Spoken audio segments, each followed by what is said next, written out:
Computer ബഗിന്റെ കഥ. ഒരു നിമിഷം ശരിക്കും ഒരു എൻസാറ്റ്. 1947 ഹാർവാർഡ് മാർക്ക് എ കമ്പ്യൂട്ടറിലാണ് സംഭവം. ഒരു വലിയ റൂമിന്റെ അത്രയും വലുപ്പമുണ്ടായിരുന്നു ഈ കമ്പ്യൂട്ടറിന്. കണക്കുകൂട്ടലുകൾക്കും ഡാറ്റ പ്രോസസ്സിംഗിനുമായിരുന്നു ഇത് പ്രധാനമായും ഉപയോഗിച്ചിരുന്നത്. ഒരു ദിവസം കമ്പ്യൂട്ടർ പ്രവർത്തിപ്പിക്കുന്നവർ ഒരു വേളയിൽ ഒരു മോത്ത് കുടുങ്ങിയതായി കണ്ടു. ഇത് മെഷീൻ തകരാറിലാകാൻ കാരണമായി.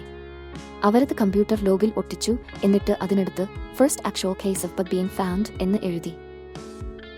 അങ്ങനെ കമ്പ്യൂട്ടറിലെ ഏതൊരു സാങ്കേതിക പ്രശ്നത്തെയും ബഗ് എന്ന് വിളിക്കാൻ തുടങ്ങി. രസകരമല്ലേ? ഒരു ചെറിയ മൂത്ത് എങ്ങനെ കമ്പ്യൂട്ടർ ചരിത്രത്തിൽ ഇത്രയും വലിയ ഒരിടം നേടിയെന്ന് ഓർത്ത് അത്ഭുതപ്പെടാനേ തരമുള്ളൂ. ഈ സംഭവം കമ്പ്യൂട്ടർ ബഗ് എന്ന വാക്കിന്റെ ഉദ്ഭവത്തിന് കാരണമായി. കമ്പ്യൂട്ടർ സയൻസിൽ ഡെബഗിംഗ് എത്ര പ്രധാനമാണെന്നും ഇത് എടുത്തു കാണിക്കുന്നു. ഇതുപോലുള്ള രസകരമായ ടെക് കഥകൾ ഇനിയും വേണോ? താഴെ കമന്റ് ചെയ്യൂ.